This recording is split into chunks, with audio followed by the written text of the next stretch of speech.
gentlemen, welcome. Happy Halloween, everybody. We are here for night 2 of the weekend preview show for the Breeders' Cup this weekend. We'll be focusing on the Saturday races here tonight.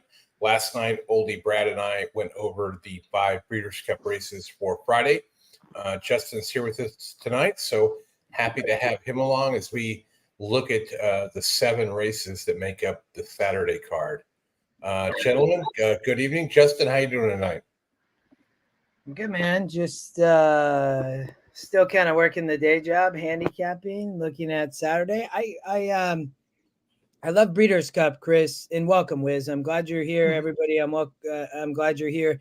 I think it's just such great betting, Chris, and it's very competitive fields. I think there's always kind of like interesting angles and stories and what's going on. I'll tell you, I'm like, who's scratched and where, and what is Breeders' Cup doing on the Twitter, and how do I figure this out? I was a little bit like, I started last night, and I'm like, oh my gosh, how do I got names of horses that aren't even in the PPs. I felt like, I don't know.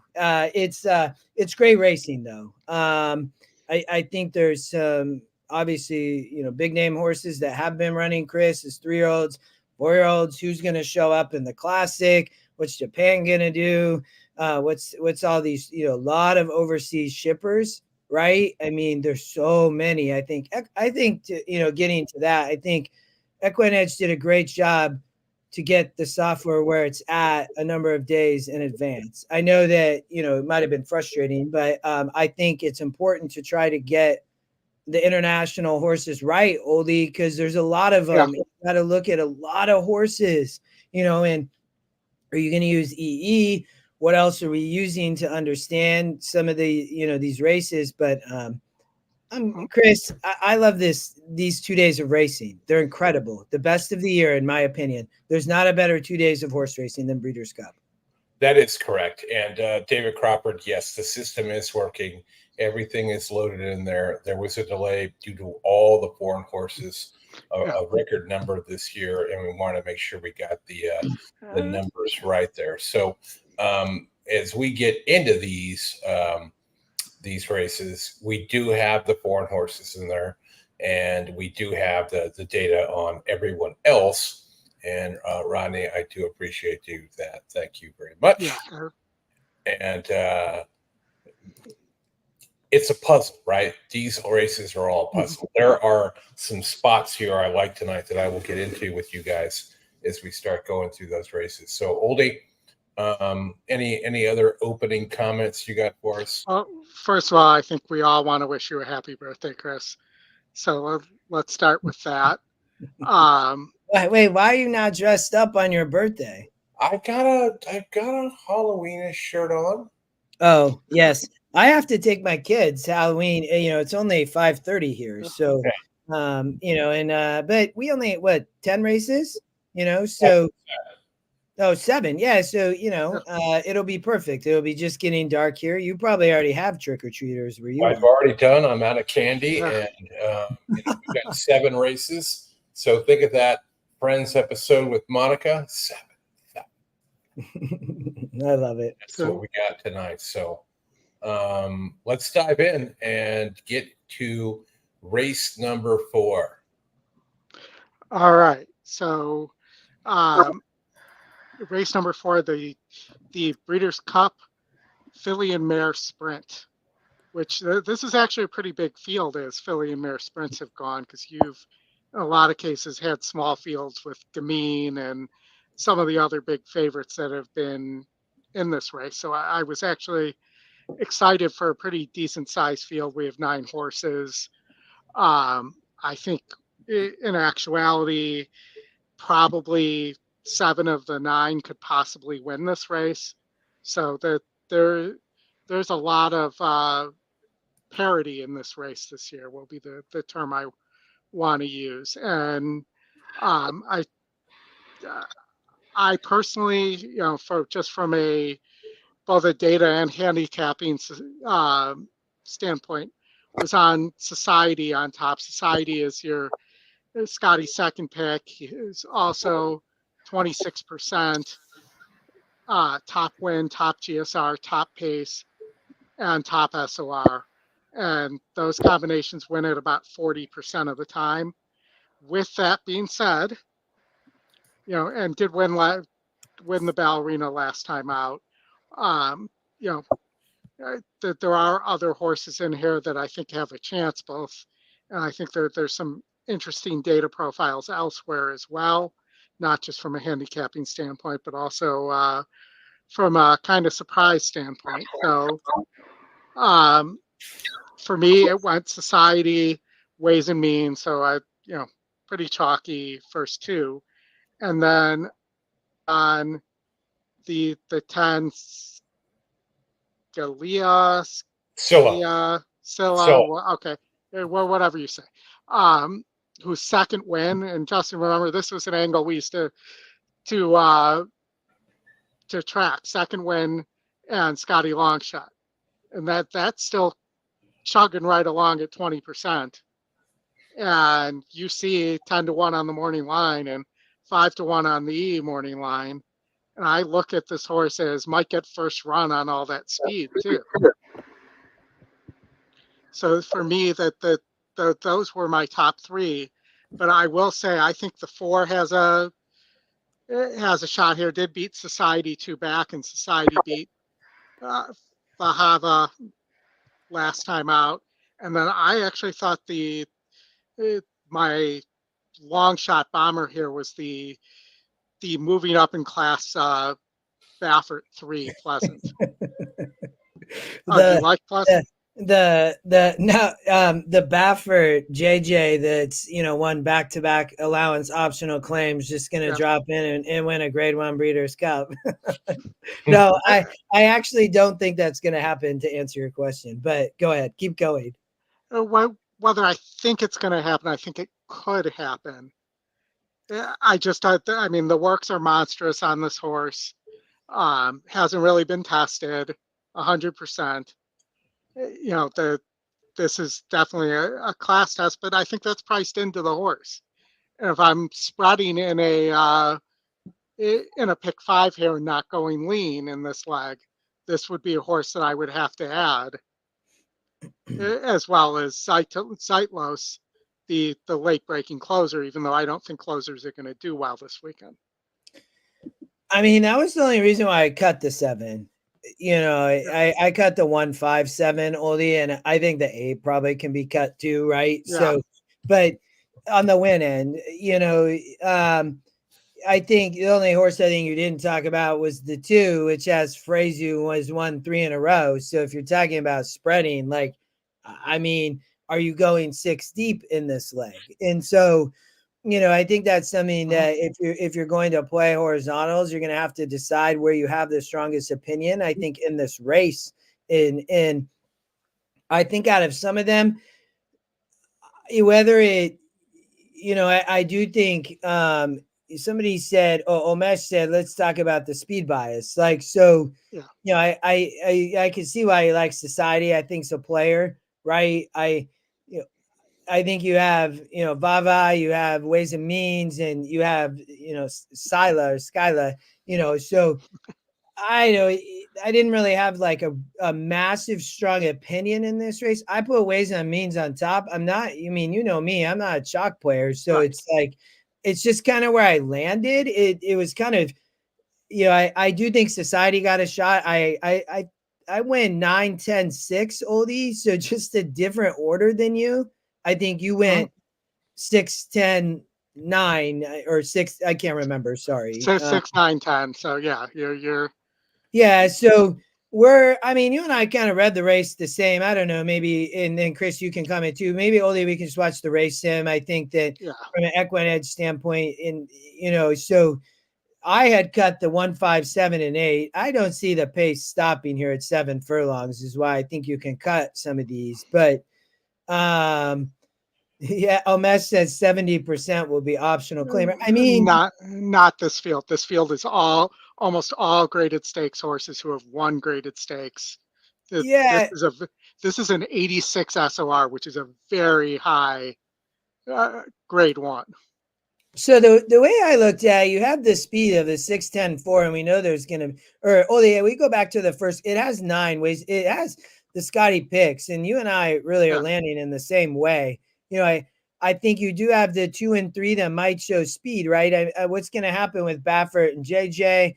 And Oldy, they kind of go to the second call, and I'm like, okay, they're going to be on the inside. If you sort by the numbers real quick, Oldy, you end up having the 2 and 3 on the inside. If you go to, so Society going to get the lead. You're going to have the 2 and 3, JJ and Fraser, California riders here at Del Mar that are going to be on these inside kind of California horses. So I like it. It's a very competitive, I think, way to start here on Saturday.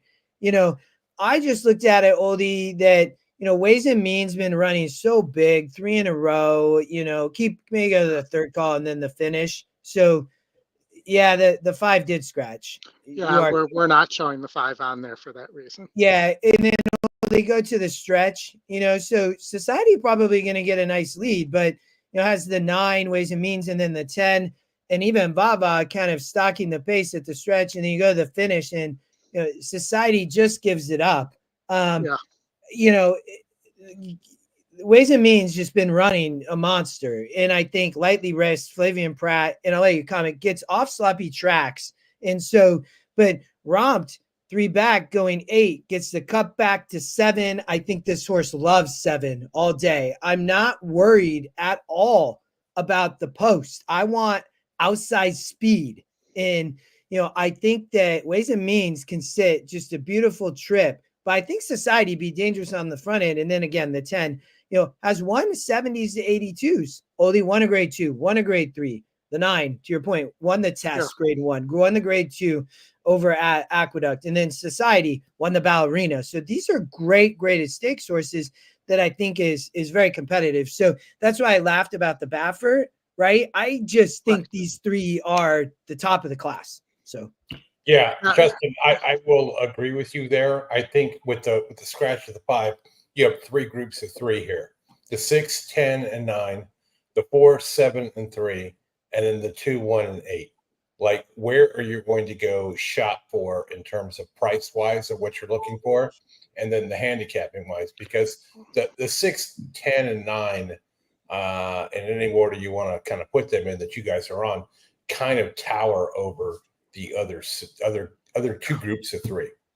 And there were 2 things. One thing you mentioned, and one thing I want to bring up on Ways and Means, that the reason Ways and Means is in second for me instead of first. And the first being, this is Ways and Means' first time facing older horses.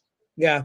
And I just didn't want to put that horse on top without having evidence it can do that, and also that I'm not certain. So if you throw out that allowance non-winner of 1 group, which probably was not very good, Ways and Means' best races have come in the slop.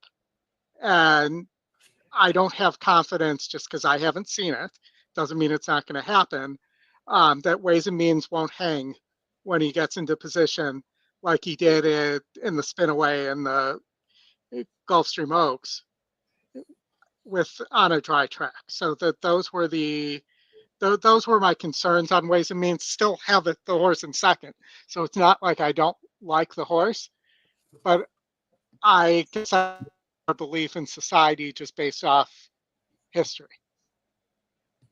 Yeah, and Omesh's comment, that would be my bomber. I know you went to Pleasant, the 3, the Baffert, Oldie, and then we probably move on here in a second. But One Magic Filly with Fraser, if to me he's the horse that could blow up the board, and he is such a great jockey. So if I'm adding a bomber, it's the 2 for me, because speed, knows Del Mar, knows California, like. In a competitive, has won a grade 3 last out. This horse is still on the improve potentially, bred well. But I think, you have a good case, Oldie, versus the 9, Ways and Means. Like, I don't just, I think coming off the slop, I do like the cup. I do like the stretch out to 7 from 6.5. And I think I do like, again, shows, has shown the ability to sit right off the pace, and I think can sit just a beautiful trip here for Flavien Prat. So, I mean, I don't think you'll ever have that's hyperbole, but a group of filly and mare sprinters this large with this many graded stakes winners. I mean, Ways and Means grade 1 winner, Society grade 1 winner, yeah, Magic Philly grade 3 winner, grade 1 winner here, grade 2 winner here. You know, you have Sightlos as a grade 2 winner. Really, it's just Frosted Dawn and Sullivan. Well, Sullivan Angel's a grade 3 winner. So there's only Pleasant and Frosted at Dawn who aren't graded stakes winners in this race, which is really impressive that they were able to get together this quality of a field. All right. I think we can put a wrap on this race, but you guys are right. Very quality field. You're going to have to come up with an opinion.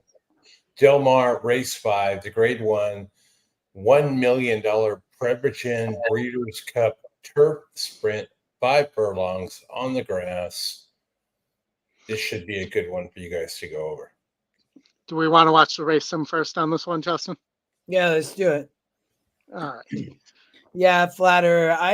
That's, and I can see the comment from the Rust man, weak 5 horse, but Ways and Means also is very lightly raced. I mean, hits the board 6 times in 7 tries and is one of the best. I mean, you can knock the, and even the wet GSR says maybe the horse loves the slop. So I think you can have all types of ways to play against the horses in that race. All right. So you have Cogburn winning, Believing finishing second, and Arzark finishing third in the. So I've been saving that up all day.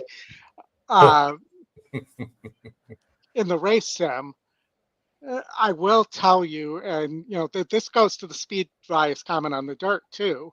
I don't think it's speed bias. It's actually the setup of the track. You have a short stretch, and you have tighter turns, which makes it harder for a horse coming from behind to build momentum. Yeah. But in these 5 furlong races, I ran the numbers since 2020, both for the what I'll call the fall winter meet and overall. And in these 5 furlong races, almost no closers have won. Yep, since that's correct. 2020. Yeah. Yep. So, for me, I know the race sim likes Believing, but for me, Believing's a closer. Can't. And in that inside post, that is so brutal. Yep. I mean, I'm with you, Kay. So I'm gonna take that horse off there. I had a use underneath message in my notes on Believing, but for me, the Cogburn's going to be my single in the early pick or the early pick 5 of the Breeders' Cup races. I think they're the other speed from the European horses are not the best breakers. And for me, that's going to make it tough here. AG Bullet's got speed. Maybe that horse could surprise. The obvious, Maddie, our friend from the chat from Scotland that we interviewed yesterday, and we'll put on his stuff. He likes Bradsell here, who is kind of the best European sprinter, I think, with Big Evs here. Did beat Golden Pal last year at Ascot, but it's a different story. He's never been around a turn, and this is his last race. And he's got a very wide post as well. I think he's too wide here.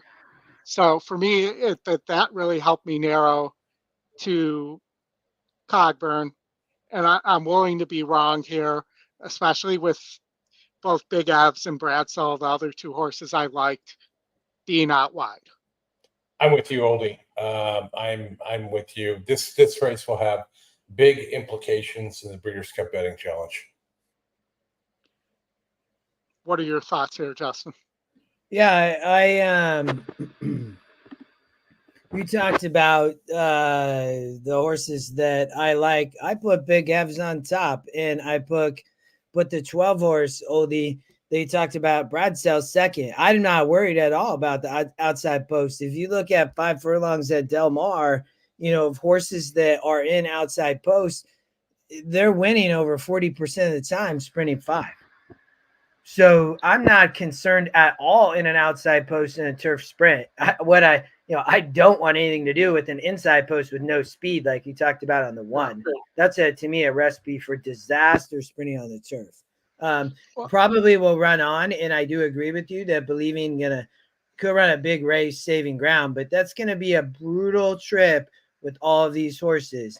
And Cogburn and Big Abs and Bradsell to me are the class. Like class again. Yeah. This is Big Abs, big morning line angle, 7-2. I have no idea what type of price we'll get, but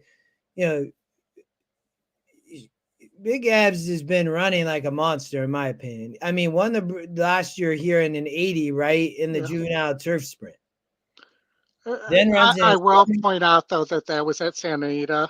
No, go ahead. And it is a little different at 5 furlongs at Santa Anita than it is here, but yes, you're absolutely right. I don't. They went from the outside post. I mean, this horse, has hit the board in 8 of 10 tries. Second pick, wins 72s, 76s, wins a Group 2, right? So when I look at that, it's a different Appleby, right? I don't know. Is this guy related to Charlie? I don't know who this is, but and then Bradsell, the other shipper. I mean, this horse running like a monster. I mean, 5 furlongs going straight, different course, different. Like these are coming here to be the most best bred and win on the turf sprinting, and I love that all day with the outside posts on the 11 and 12. Cogburn, a massive player in my opinion. Dick Bush, good to see you. But I'm probably on the off the Cogburn train. I'm playing these outside Europeans, Oldy, on the 11 and 12 in this race. Yeah, and Omesh said Star of Mystery was closing hard at Cogburn 2 back. This is a different track, and it's very difficult to close here at 5 furlongs, as we mentioned. Yep. Regardless of where your post is, actually. But yeah, on the inside, I like Star of Mystery. I think Star of Mystery works really well, but Star of Mystery is not a horse that's going to win a race at Del Mar. If this was 5.5 furlongs at Keeneland or Saratoga, might have a bigger shot there. But you're not going to be 5 lengths back and close on these horses on this course. I think you're right, Oldy.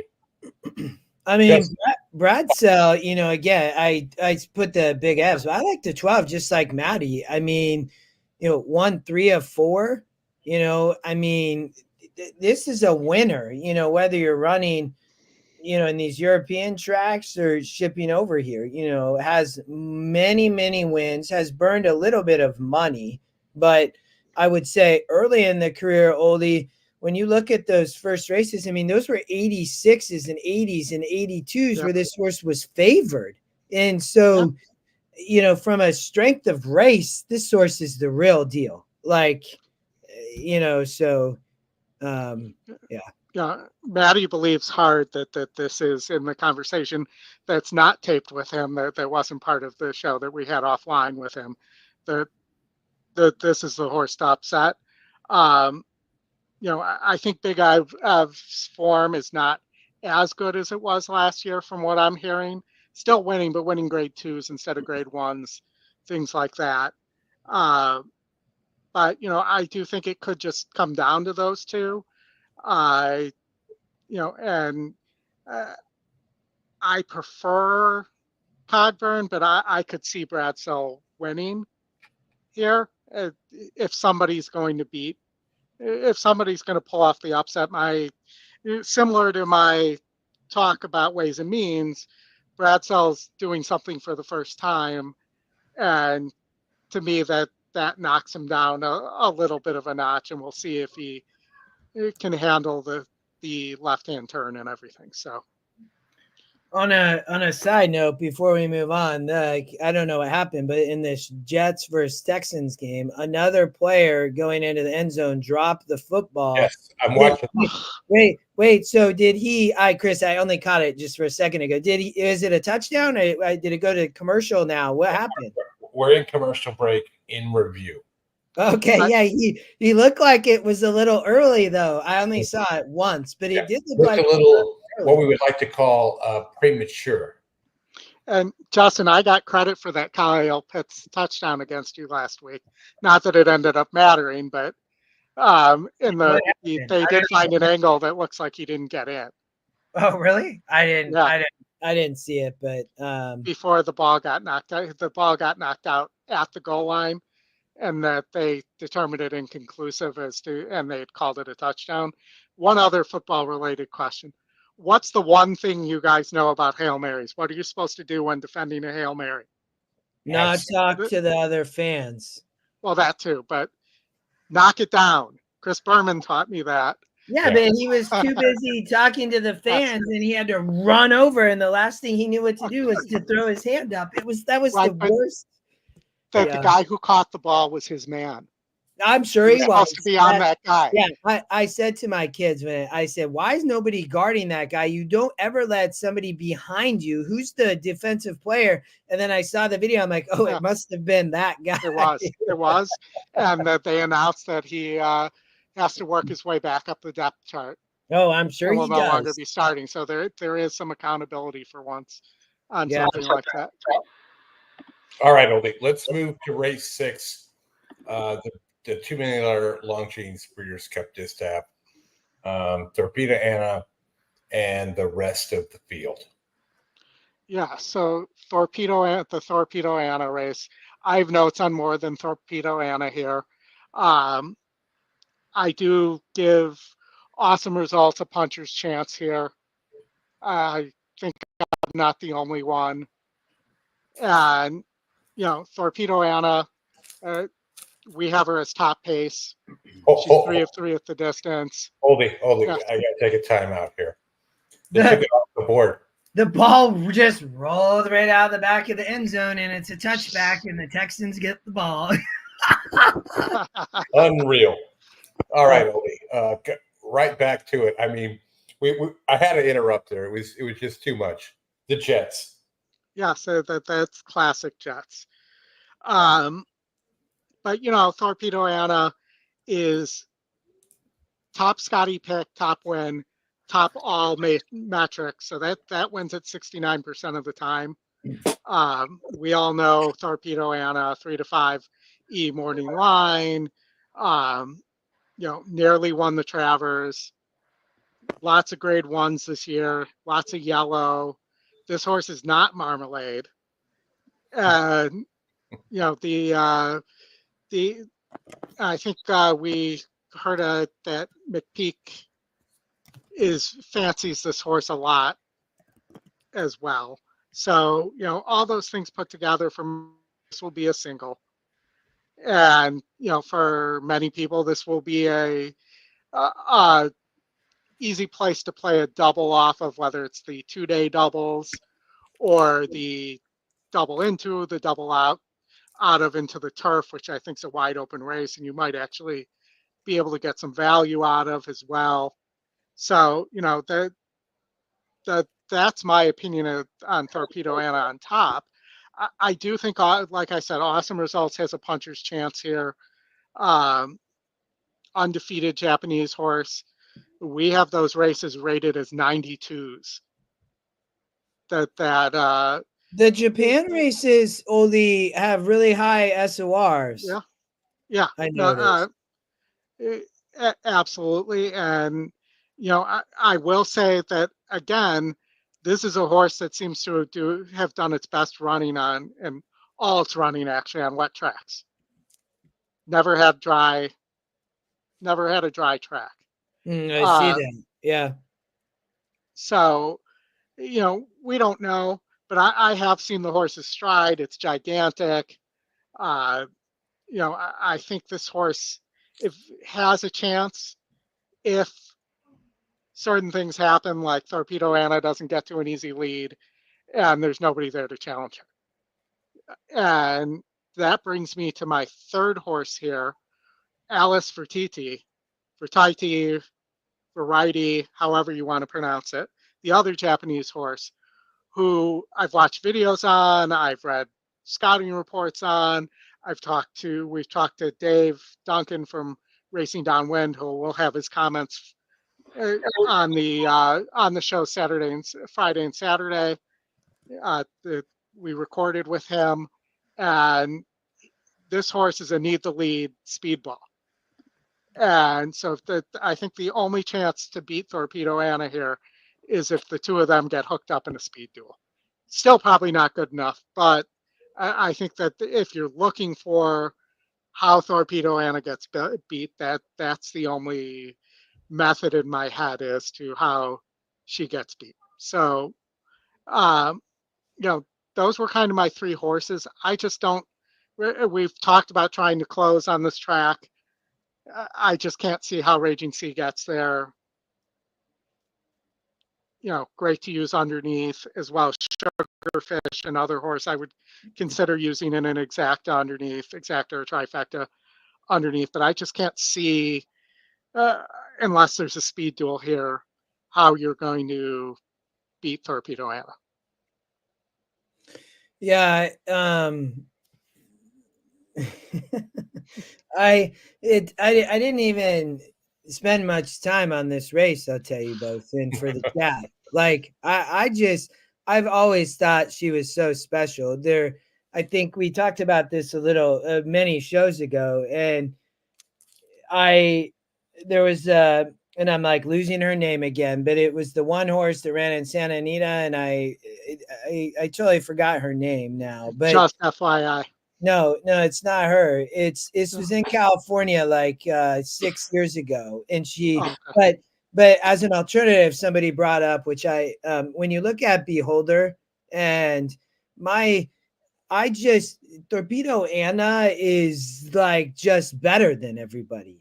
Mm-hmm. She almost beat the boys in the Travers. Like, what do you mean? She nearly won the race. Like, and I was on her that day, and she ran her absolute mind out. Like, she is just the best. Nobody beating her. But that's how I looked at this, Oldy. I don't think anybody's as good. I think whether it's the pace and she's the speed, or she decides what to do. I mean, I think the only way she gets beat is if she has a brutal trip or something like that. I don't think anybody can beat her. So, well, let's run the race sim real fast on this too, and just see what the opinion is of the race sim here.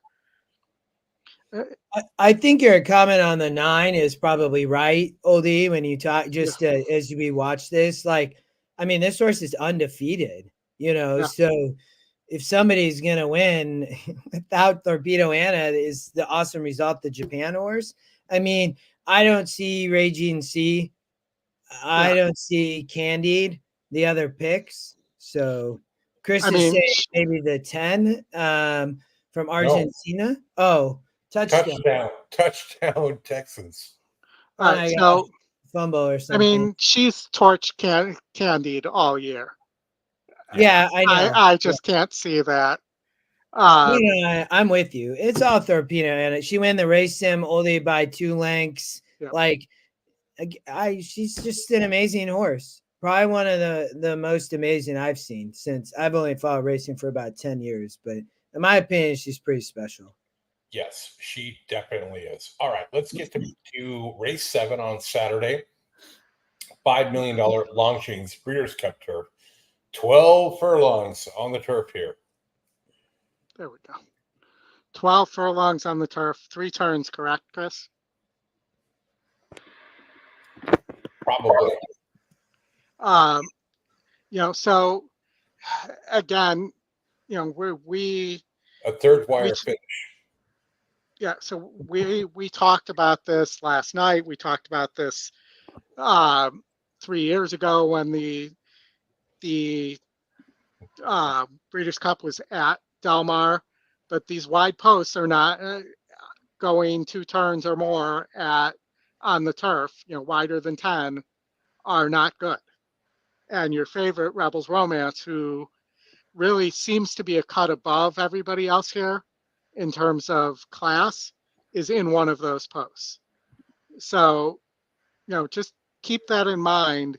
If there's a couple scratches here and Rebels Romance gets to move a couple spots in, I would think about upgrading Rebels Romance here as well.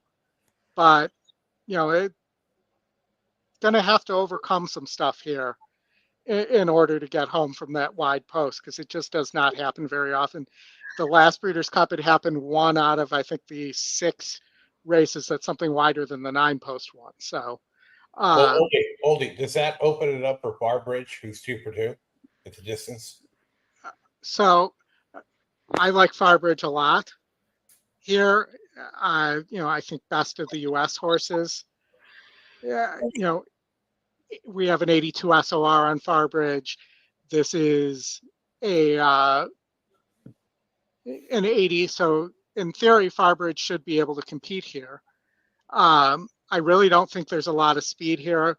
Originally, the pace number had, and I think the original pace number was probably more correct than what's the way it is right now. But I think Cabo Spirit is probably going to get the lead here.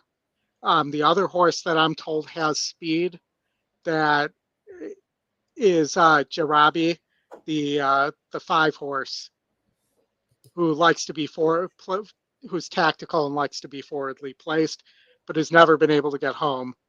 Justin's smiling, so something just happened. No, come here. Bax, come here. No, put it on and come here. No, come here. Hold on. You got to see this. Hold on. No, Bax, put it on. Come on, put your mask on. Check this out. This is amazing. Oh, where are you? Oh, yes. Wait, Iron Man, awesome. No. Yeah, yes, Iron Man. See? You're right here. Yeah. Get closer. There you Oh, yeah, okay. They can kind of see you. You're kind of fading in and out. All right, gotta go back to the show. Love you. Bye. All right. See ya. Yeah. That was my 9-year-old. Yes, he's Iron Man. My 11-year-old, the Grim Reaper. All right. All right. Yeah. Keep going. Corey once dressed up as Iron Man as well, so great costume. All right, they took that touchdown off the board, Justin. Oh my gosh, dude. This game. All right, so I do think so. The race sim, if you watch the race sim has Cabo Spirit getting the lead pretty easily here. And let me go full screen on the race sim here. But I thought that I have to spread in this race. It's it's not a good race, and there's a lot of potential winners. And Justin, I went 6-11-3 here. So I went the American horse on top, Rebels Romance second, and then Shahryar, the Japanese horse, who's been in a bunch of grade ones and had the jockey not moved it off the rail, would have won the Breeders' Cup Turf last year. 6-11-3, Oldy? 6-11-3. Okay. And I know you're a little different here, so I'll let you talk about your horses a little bit. Yeah, this is a $5 million Longines Breeders' Cup Turf, Oldy. I mean, I love this race. Omesh liked the 3 and 4, and that's who I like. I put the 4 Luxembourg on top. I mean, I'm on overseas shipper here for Aiden and Ryan Moore. I mean, ran in a what happened to back, Oldie? I don't know. Maybe you know. But I don't know. But you look at 3 back, 1 in 84. And then I think ran just fine last out in that recent Group 1 at 10 furlongs. And so you're getting to 12 here. The last win was at 12 furlongs. This source is bred all day for this. And, there's no joke. When you look at this race, though, Oldie, I mean, Rebels Romance, the favorite, I mean, has won 14 of 21, but Luxembourg won 7 of 18.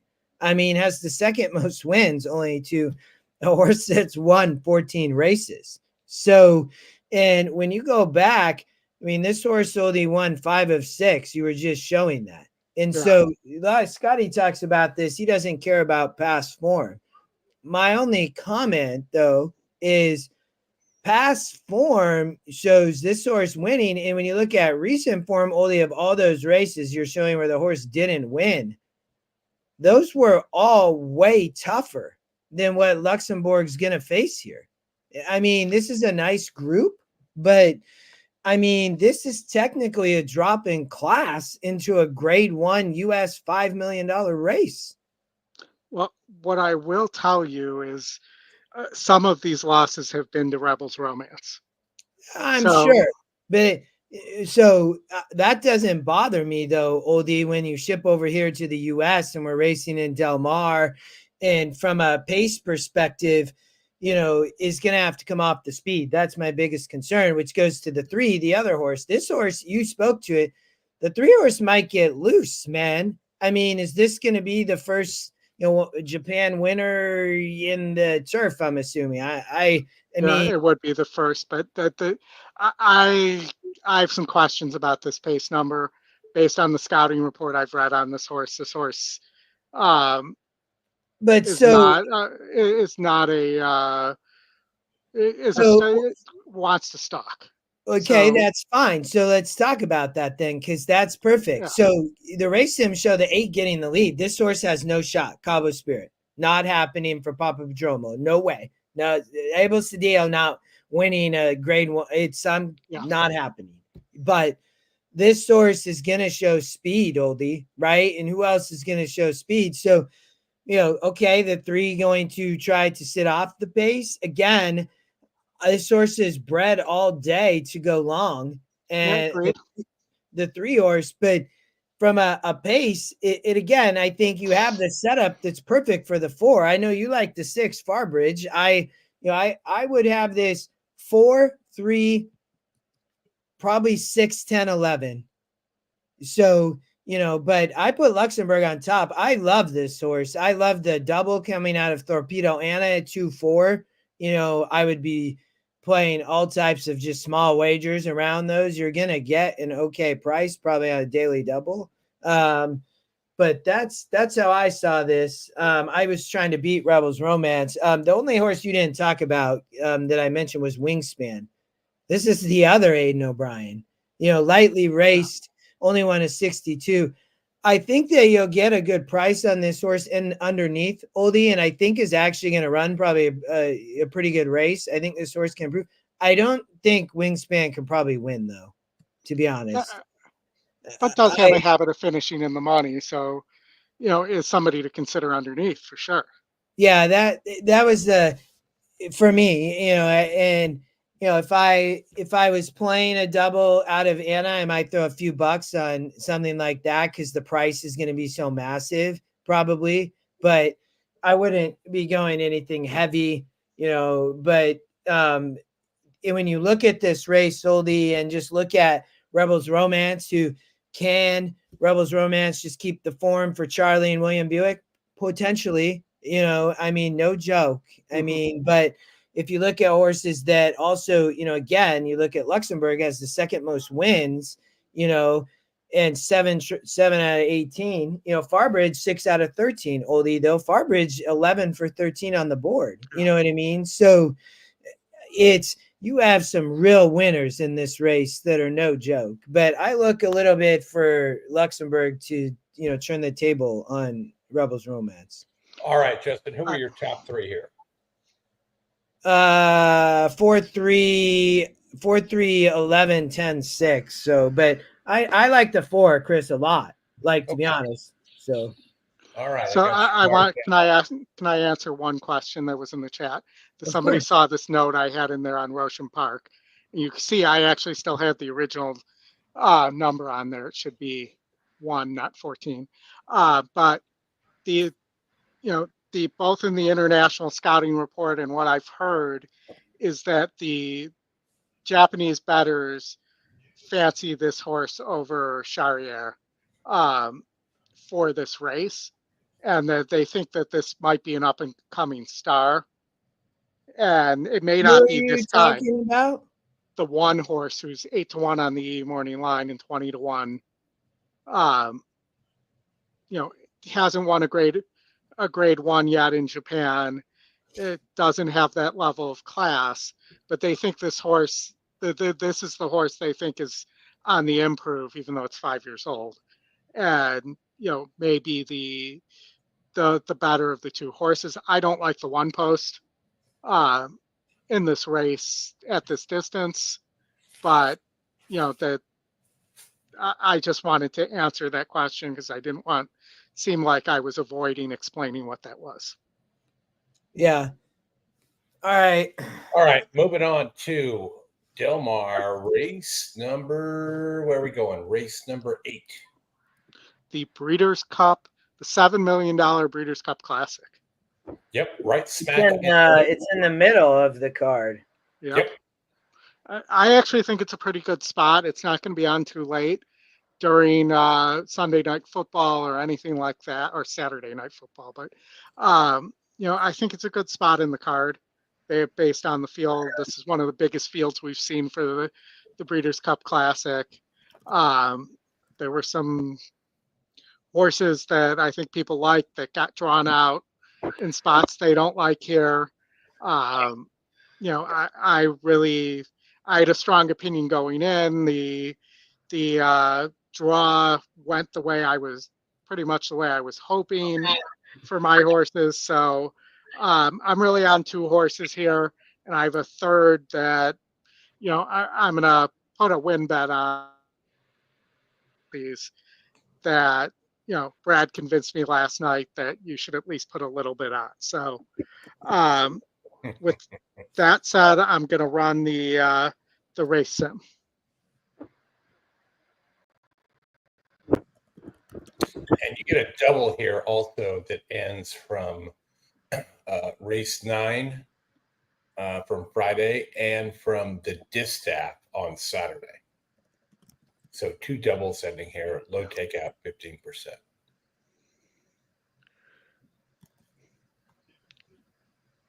So that they really think that Fierceness and Arthur's Ride are going to be the speed here. You think that's the case, right? Forever Young sneaks up the rail. So I mean, this is an interesting conversation, because if you've listened to anything Aidan O'Brien said this week, City of Troy is going to try to go. That's the only way they think he'll handle the dirt, is if he breaks well and they go. So, that's to the inside. Highland Falls, I think, has some speed too. Went with Arthur's Ride last time. But yeah, I think that's most likely the case. For me, Fierceness was the play here, the top play. I kind of put that out on Twitter a couple weeks ago. He's working really well. I've heard and from what I've seen, he's matured, looks like a different horse. Marks are the same though, so it's the same horse. He showed a little bit of a different aspect last time out in the Travers, and was able to not just sit, 2 inches off the leader, and was able to sit back and relax and then pounce on the leader. And that gives him more options here. He doesn't have to go with Arthur's Ride. They can also, act, if he pops the gate, they can act like they're going to go, and they can force Arthur's Ride to go too fast to get over to. So there's some options there. And if City of Troy pops the gate and gets to the lead, I think Fierceness and possibly Highland Falls too, who likes to press, are going to press the what out of City of Troy. But for me, it was just Fierceness and Forever Young. The Forever Young wins the race sim. I think if he broke well in the Kentucky Derby, I think he wins the Kentucky Derby. Um, you know, he may have won without the interference anyways. He does still have braking problems, though. He had an issue braking in his first race back in Japan, his prep race, that he won pretty easily, but it was a 90 SOR. So, that all those things under consideration, but I really think it's a 9-1 here. And, if I had to choose a third horse here, um, I was not on next because of the post, but Brad convinced me that take a little money, put it on next just in case at that price. We're from a class standpoint, the horses never run against horses like this, but it's winning by so much. What if it turns for home and is just gone? So, that those are my three here, Justin. What about you? You're muted, Justin, by the you're way. on mute. Sorry, my kids were running out the door and I was trying to catch them. They'll be back though. We got a few more races.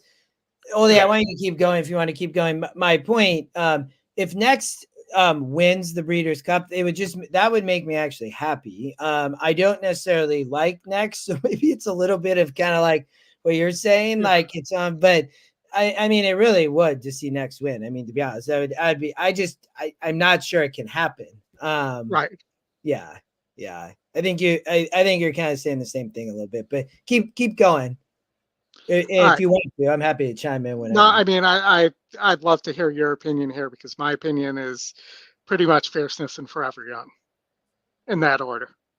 Yeah, I actually put Forever Young on top. I've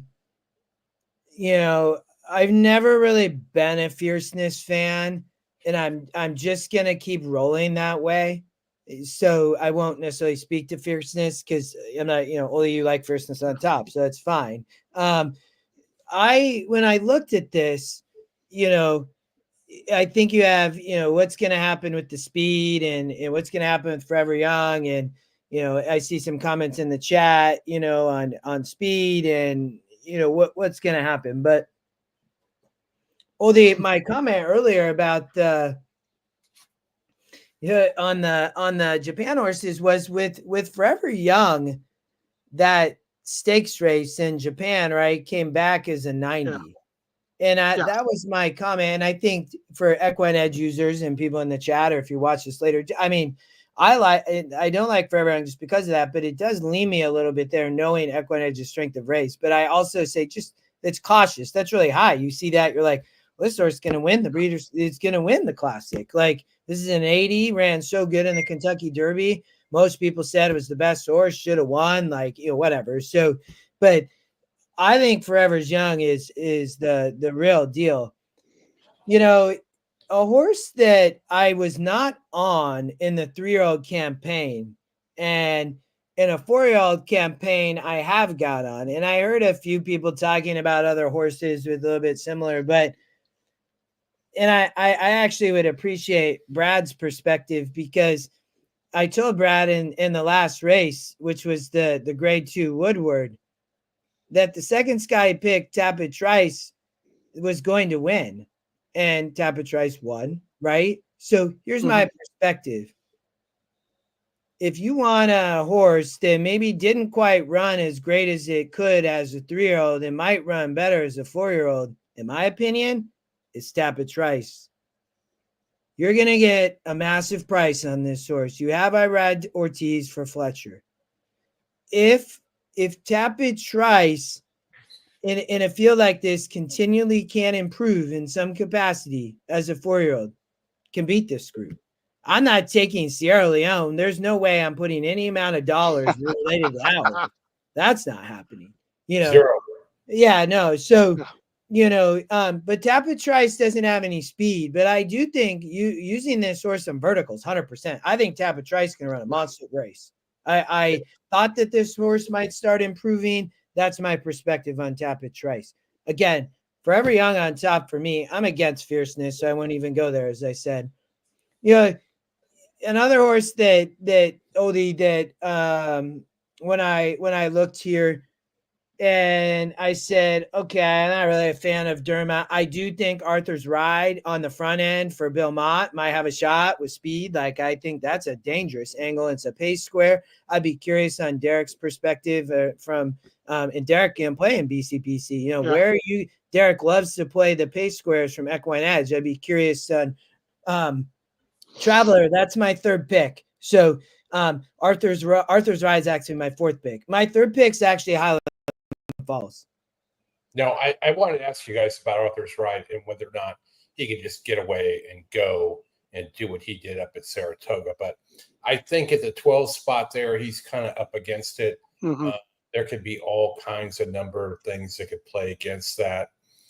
Those wider posts don't necessarily do well there. But before we get over to race 8, Oldy, any final thoughts on? No. I got to give you my third horse, which is Highland Yeah. Falls. So, Okay. you know, I put Highland. This is Louis Saez and Brad Cox and run. Oldy, go back real quick to the race sim.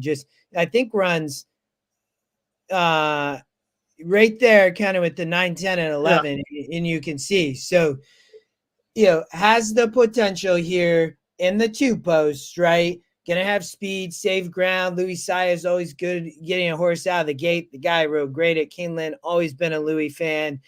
Lightly raced, has hit the board in 8 of 9. Gonna be again a price just like Tapit Trice. You know, I like Forever Young, a little bit chalky, not probably the favorite because gonna be City of Troy or Fierceness, but Forever Young, and then 2 prices again, Tapit Trice and Highland Falls. But you look here. 1 of 74, won the Jockey Club at Toga, won by 4 lengths in a 78. You know, when you look, Oldie, at those races, you know, ran at Oaklawn, ran at Monmouth Park, didn't win, you know, was the favorite there in the last in Monmouth Park, you know, only 5% here. But for a horse that's shown the ability to stock the pace, sit close, also come a few lengths off, Louis been running well, growing a grade 1 last out, is improving.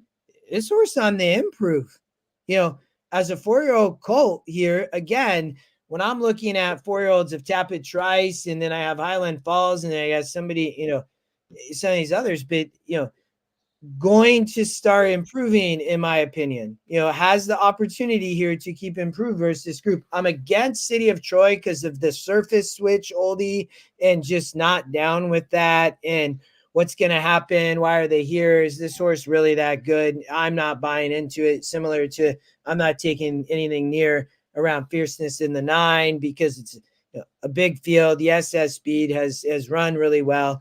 I would, you know, I think probably have to use in some bets maybe, but I'm on Forever Young, Tapit Trice, and Highland Falls. All right. So I talked about Highland Falls a little bit. I think Highland Falls is one of the reasons that City of Troy won't just get away to the lead from there if the horse has more speed than I think, and that everybody thinks, because of, you know, Arthur's Ride is probably the fastest pure horse in this race from gate to first post. And Highland Falls pressed the living you-know-what out of Arthur's Ride and made Arthur's Ride go backwards pretty much in the Jockey Club Gold Cup. So, you know, I invite them to try what I call the Mendenhall trip there and see what happens. But, you know, I think Highland Falls has a shot there for sure. I just think Fierceness and Forever Young are a little bit of a cut above those two, or those other horses here. All right. You guys set on race 8, and we'll go to you with Maddie that we did last night, Oldie, going into race 9 here, right? Yep, correct. All right. No, race 8. I'm sorry. Okay, race 8. That's right. All right. Matt, I think the next one that you want to talk about is the Breeders' Cup Classic on Saturday. Historically, that's been the last race on the card due to college football and the timing with the Breeders' Cup on the West Coast. That race will be smack dab in the middle. Who do you like there and why? I've spoken to Oldy about this one before, and this is a really interesting race for me actually, because I know that City of Troy is going to take obviously going to take money, and for me, he's very like Marmalade. So I love him. I really do love him. I think he is probably one of the best horses that Aidan O'Brien's had in a very long time. As opposed to Appleby and things like that. But at the same time, I don't like him in the spot neither. So because one thing I've always looked at, like when I came into the handicap, and I always try and use my own equestrian background myself, and I try and think to myself like, what is a trainer thinking? Where's he going with this one? So if you think with the whole claims of Justify trying to be one of the best studs, coming up, basically to me, I find he's trying to justify, if that makes sense. So it's gonna propel him forward, isn't it? So that's one thing that's that's the reason why obviously Aidan O'Brien's Aidan O'Brien's brought him here for Coolmore. It's certainly because it's going to increase his stud, but at the same time for me, I just like want the real. Especially with the Japanese horse on the inside as well. So I don't like his draw on that. I do feel bad from that. And also at the same time as well, like the dirt Justify. I'm trying to think of a top dirt Justify horse, and I can't really find one at that level. So that's what worries me. The turn I'm not so worried about, although he hasn't run a turn. But basically, the thing he's got going for him is Ryan Moore, Mm-hmm. and that is a big significant thing because people don't understand it. Ryan Moore comes from jump jockey background. His father was a jump jockey. So, and jump jockeys are a different breed. They have a serious set of cojones. So you send Ryan Moore to South Africa, Germany, send him to France, send him to Hong Kong, send him to Japan, New Zealand, Australia. Ryan will ride that horse until his legs give out. Like he will not back down. So that's one thing he's got going for him, So if he gets into any trouble or if he gets cut off, Ryan will think of something on his feet. So he has got that going for him. But at the same time, I don't, I just, yes, it's more the pedigree, and I just think the inside and things that for me, looking back at it, you've got fierceness. If you look at his form of a big win, then he flops, then a big win, then a big win. So, he flopped 2 back, big win last out. So technically, if you look on his form, he's due a big win, and at the same time as well, he's got a much better draw. So for me, I certainly wouldn't be playing Troy as a single anyway. Definitely not. All right. Oldy, final question on the classic for Matt. Yeah. So, O'Brien said today, same interview, by the way, that he thinks that they're going to break, and he's not sure how fast the horse will break out of the American Gate, but he'll leave it up to Ryan Moore, but he's thinking that they'll do their best to get on the lead. How do you think City of Troy will handle pressure from American horses who also have speed in that situation? So this was the thing for me, is that I kind of thought that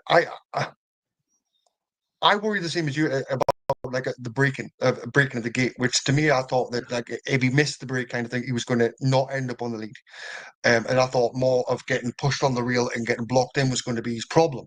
To be honest, with the speed that horse has and the gas tank that horse has, if he does get the lead, I think they're going to struggle to pressure him. To be honest, that's the other worry on the other side of it, because he's I don't think any of them could keep up with the full speed that he could go, especially in a straight line. But I didn't predict that. I think we would get that. I thought more there might have been, a little bit hesitation on the on the break. I thought that the Japanese horse would get out in front of him. If someone gets out around him, all of a sudden he's going to end up boxed in, and Ryan's going to have to start riding. So that was the way I looked at it. But if he gets in the lead, good luck trying to catch him. That's why I think he's Marmalade. You either love him or hate him. Yep. All right. That's the Breeders' Cup Classic. City of Marmalade. Oldy, you're on mute. Marmalade, guys, Marmalade. Gave us a great new line. We're definitely going to talk about things that could be good or bad as Marmalade from now on, or at least I'm going to steal that. But some insight into Ryan Moore too, and I thought that was very useful to hear as to kind of what Ryan Moore's mindset is and where he came out of. So I found that interview very interesting, and I thought he had some different opinions across races than we have come across. All right. Moving on to the $2 million Makers Mark Breeders' Cup Filly and Turf. 11 furlongs, definitely 3 turns. Chad Brown not excited about that. Chad Brown definitely not happy about that. And Well, Justin, I don't know if you. Why is Chad Brown not happy about that?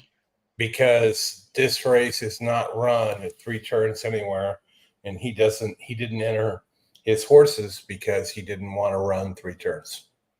He publicly came out and said that it's ridiculous that they're running 3 turns and that he won't enter any horses at 3 turns. Yep. Okay, well, that's his choice. Tough luck, Chad. Go race elsewhere then if you don't want to do it. I mean, sorry. That's the way it's going to work. Well, we've got a full field here, guys. Oldy, you want to kick us off with the race sim and then run through this?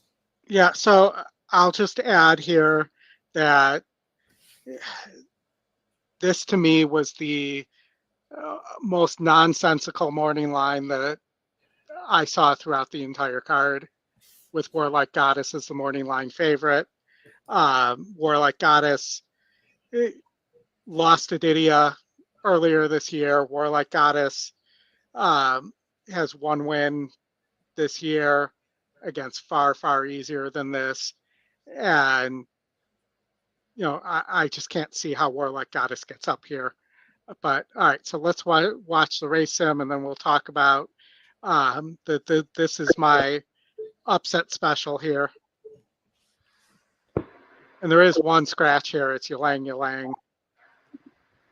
I think I'm pronouncing that right. Correct. Yeah, and so I have a price on top here,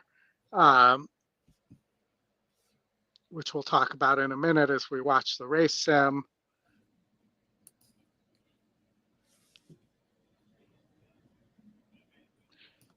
And they hit the stretch, and then everybody's trying to catch Full Count Felicia here. The race sim thinks they do. I think they won't. So Full Count Felicia for me is my use on top. I am likely going to use Full Count Felicia as a single in the late pick 5 as well, because it will let me spend elsewhere if I'm right.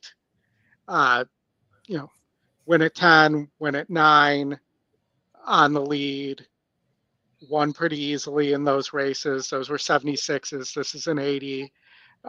There's really no other horses here that have pace, with Alice Fertitti going in the dirt distaff. So, that was my feeling. Then I'm on the Scotty top pick, top win percentage, Godolphin horse, Cinderella's Dream, the 3 horse, who I believe is your second choice on the wagering card here. And then I am on Ansonet, the 9 horse. That doesn't seem right. I think I have that wrong. So let me just double check my horse numbers here. No, I'm on Didia, the 5 horse here, as my 3rd pick. So Didia, 12-1 on the morning line, won the Grade 1 New York at similar SOR at 9.5. The question for me is the extra 1.5 furlongs. Did also win the Pegasus Filly and Mare Turf. Has beaten a lot of these American horses already, and I just think that Didia, who seems to be working well, according to the Bruno Works, that may be sitting on 1 more big race this year. Fair enough. Justin. I am all on Mr. Charlie Appleby and William Buick. Cinderella's Dream is just better than all of these. That's simple. She's just better. She's just better. Like, I mean, she's been all over the world winning, romping, didn't win in 82 at Newmarket, but hey, not always going to win them all in a 16 horse field. I think Oldy, you opened up, and I'll talk about her in a minute, about Warlike Goddess. I'm not sure how great of a race this is. And I think that's why you see that, Oldy. I actually think Warlike Goddess has a shot. You can see in the race sim, the 2 still there, Didia there, the 10 Moria's there, all these horses are there. The 7, the 12, the 9 is rolling, so I love Cinderella's Dream here. Horse to watch, Gold. I know she's a 3-year-old, right? And you have 6-year-olds in here as Didia, Full Count Felicia. The comment on bleeding, right? I mean, you can see that horse has stopped. I don't see any blood, notes, and the horse bled in the trouble line, but you can see the horse has stopped when it was pressured. Full Count Felicia. So I do think there could be an honest pace here, but I don't think it matters. I just think Cinderella Dream way better than these. I mean, the GSR says it. She won a 74-2 back at the Big A. Going 9.5. I think she'll love the stretch out. She's going to be just fine. She got probably the best jockey in the whole world that is riding. He's ready. Charlie ready. I think this race just goes through her all day. So I think that underneath, I actually had Warlike Goddess because I thought she might get, if there is a pace and there is some pressure in what occurs, she might get okay setup. But I don't like the price, Oldy. I agree with you there, but she's probably going to float up. I bet you EquinEdge Morning Line's right, 4-1. I bet you go off at 4-1. But that's my perspective on her. As not as much of a long shot on the morning line for EquinEdge is a long shot on the 7 Content. And this is Aiden and it's Frankie. And, as I looked at this race, Oldy, 7%, didn't run in the last 2, right? So it's not indicated in there, but because of a scratch, Ryan Moore is replacing Frankie on this horse. Yeah, that's fine. I mean, that doesn't really, but my point of talking about Content in this race, Oldy, is Content was here in the Breeders' Cup Juvenile last year at Santa Anita. And, when you look at her, she has 14 races. And in a race like this, again, I'm not sure how good this group is. I mean, they're great horses, don't get me wrong. But I think you have a few horses that you could look around, in my opinion, around Warlike Goddess, like you said, although I do think she got a shot. But that's why I love Cinderella's Dream so much. But when you look at Content and the race that was run last year at Santa Anita, I know, again, 8 furlongs. This is 11. Morgan a ride. Has run in some tough races and then didn't win some races and then hasn't run in the last 2. But I do think it's back to the U.S. and came off the pace, Oldy, there. And when you look, to your point, Ryan Moore rode. Ryan Moore going to ride again. So I think Content will get a good trip, but I'm all on Cinderella's Dream for me. Yeah, and I will tell you, so not Ryan Moore, Aiden O'Brien was debating whether to send Content over in the first place, and that there was a work that happened at Coolmore that he decided that the horse was okay enough to go. But he's indicated several times that this horse has had a very long season, and he's not sure that the horse has that much left in the tank. No, So yeah, I appreciate that. So again, that really makes me even more like Cinderella's Dream, Oldy. Like, because again, I just didn't really. This was probably one of the when I handicapped this, it was probably one of my stronger opinions, if not the. I mean, Torpedo Anna probably the strongest, but I love Luxembourg, and I can't remember if that was race 6 or 7, and I love Cinderella's Dream here. So, and Well, Godolphin might dominate Russ, man. I mean, not surprising. I think Flatter just hasn't updated yet because the scratch hasn't actually come through on Equibase. I believe that's isn't right, that that's Oldy? exactly Yeah. what it's waiting for. Yes. Yeah, Flatter the data coming from Equibase, and it's not I don't know what you call it. It's not officially scratched yet. Like maybe tomorrow. Does it happen tomorrow? I can't remember like the timeline of all of that. So Yeah, and that's really it. It's when we get the scratch data, it comes directly from Equibase, which is the official format for the scratches. That's where all the ADWs get them from as well. So that's why it's done that way. And so the downside to that is a scratch right now, and things like the win percentage and the long shot algorithm don't update right away, but it also makes sure that you get the official right data there too. Here's what I'll say on Warlike Goddess. Warlike Goddess wants softer turf, wants probably yielding turf at this point in her career. But even with that said, she had in that Turf Classic last time out, she had the pace setup that they went 23 and they went sub 47 for the half, and she still couldn't get there. It's just not the same as a 7-year-old. She's just not the same horse she was 2 years ago. And yeah, that's really, for me, why this made no sense. She's burnt money most of the year this year. The only race she won was at Delaware in a grade 3. And I feel similarly about Mora, by the way, too, who I'm yeah, hearing is taking a lot of money here and may go off as the second choice. I don't know whether Cinderella's Dream will be the first choice, but I've heard that Mora may go off as the second choice here. And to me, Mora is a money burner as well. So, that was an interesting thought. Either somebody knows something on Mora and Mora's finally going to get there in one of these races, but I really think the deep closers are going to struggle here because there are good horses like Cinderella's Dream, like Didia, who can stalk and pounce and won't get caught up in a hot pace if there was one. But I don't think there's really anybody to go with full count Felicia here. Anyways, it's just going to be a matter of whether the 3 turns and the distance is too long. All right. Well, what I'm hearing from you guys is Justin's fully on Cinderella's Dream.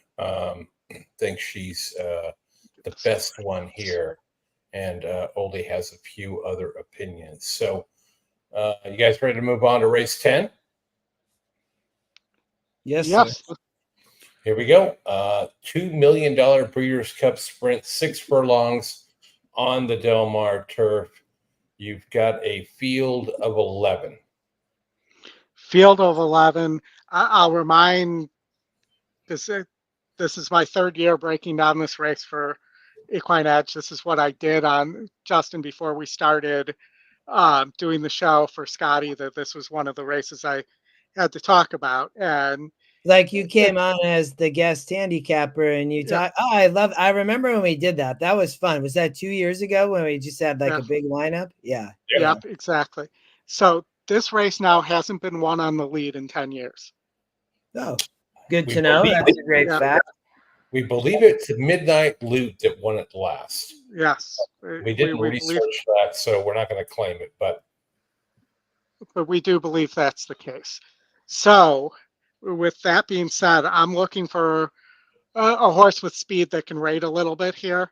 So on top, and I'll run the race sim also, but on top, I use the Scotty second choice, who's working like a monster, as you'll see in my notes, Mulligan.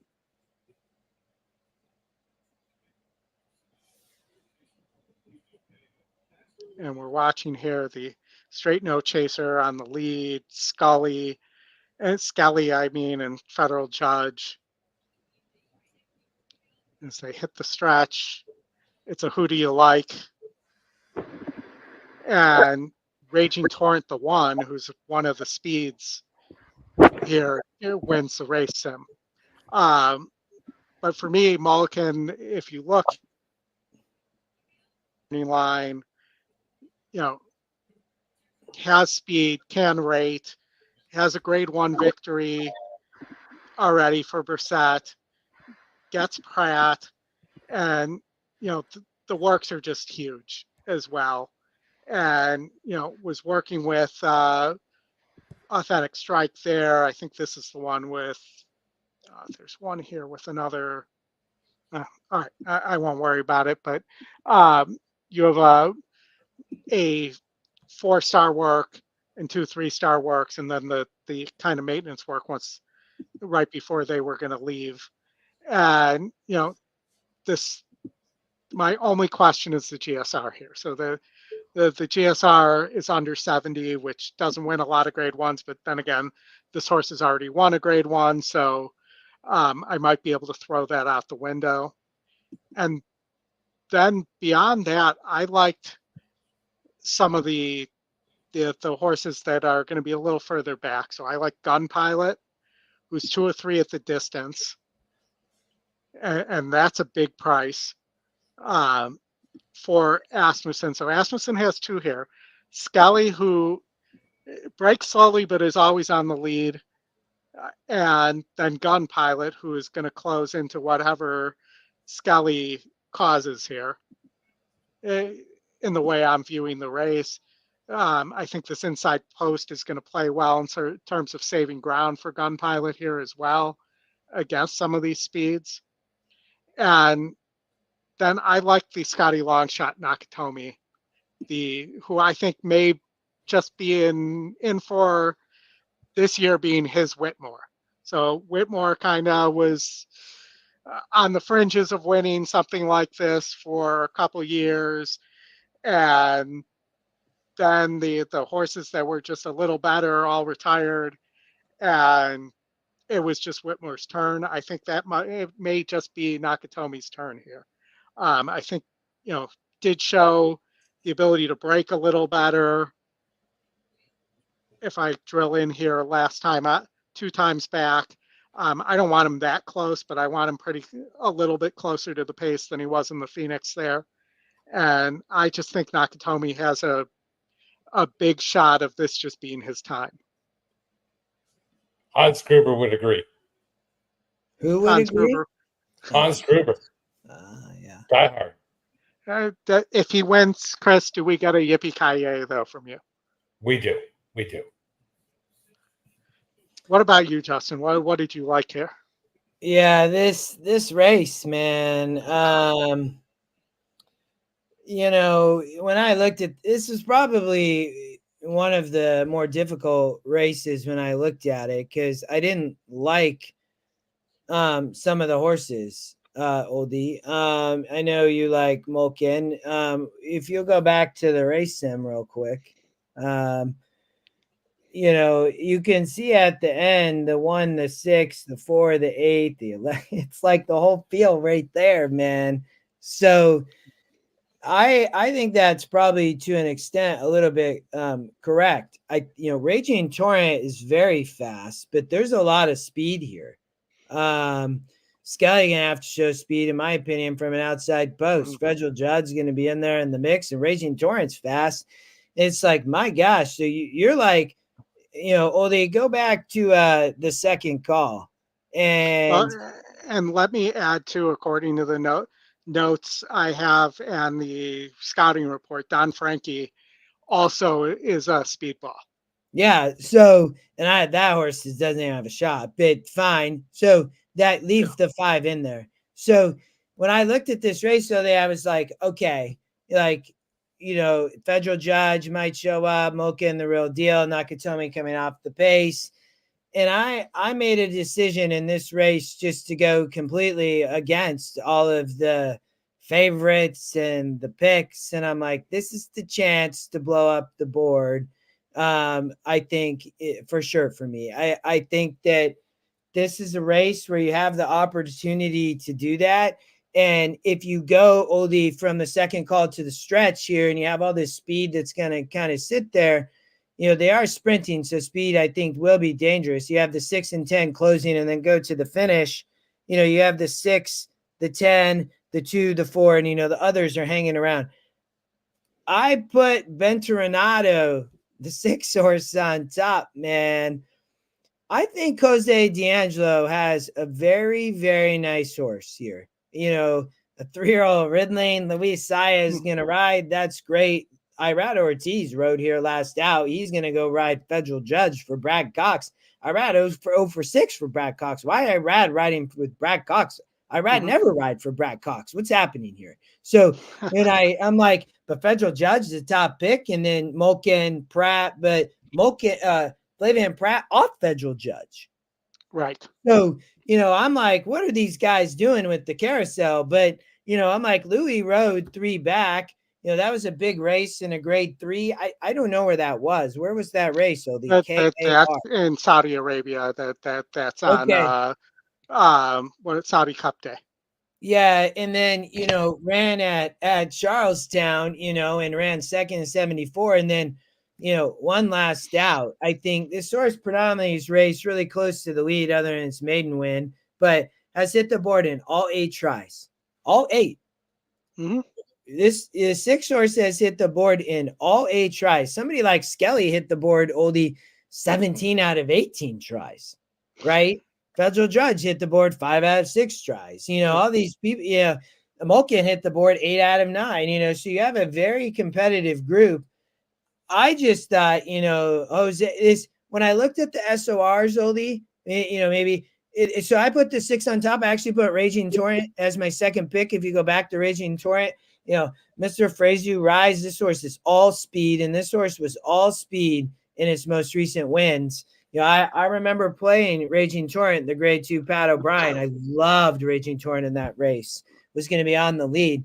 If somebody on the speed right going to win, to me, it's Raging Torrent and Antonio Frazu. The race sim only has this horse winning, Oldie. Right. And it's 3%. I don't mind the GSR drop, even though it does drop. When I looked at GSR Plus, I said, well, the way that this is bred, you have a 7, a 5, a 10. I'm just going to say I'm not too worried about the data. I thought for me, Oldie, this was one of probably the most difficult race that I kind of looked at and just didn't have a lot of confidence in somebody like Mulken or Federal Judge, which is why I went prices. And that's why I went to Venturinado and then Raging Torrent. I could speak to the favorites underneath, but that's how I was really trying to find a price here in the 6, and then the 1 would be second. So. All right. You do have a double ending here that comes from Friday race 10 that you can pair up with this race here. 15% load takeout if you are so inclined. Oldie, some wrap-up thoughts here on the 10th race. Can the 1 close? I mean, just looking from the PPs, it does not look like one. In my opinion, is one of the best races have been on the lead, very fast. If anybody getting away in speed, it's Raging Torrent, in my opinion. But I know the race sim has the horse kind of sitting off and then closing and kind of stalking the pace. Like, maybe, man. I mean, the race sim says that's what's going to happen. So I guess maybe I don't know. But to me, that type of trip is for the 6, man. I mean, can maybe Louis do it? This horse has raced a lot of close races near the lead. I think gonna have, has won a lot of great races at 6 furlongs, Oldie, and the 6. 3 races, 350,000. Lightly raced. These others have won a lot more money. Don't get me wrong. Mulken won 670, right? Federal Judge won 400. You look at somebody like Skelly, who's a $2 million and has been running just great at 6 furlongs. But Skelly might be past the time, in my opinion. I'm looking for a price. So 1 or 6 or 1. All right. All right. Let's get over to race 11, the penultimate race of the Breeders' Cup on Saturday. $2 million Breeders' Cup mile. We've got 12 horses here, Oldie, on the turf course at Del Mar? Hold on, let me. Looks Yeah, like 12 horses right now. Yes. And let's watch the race sim to start off with. Um, I mean, it's crazy how many pace squares there are here that on the turf. yep. Goliad on the lead. Has him giving it up pretty early, though.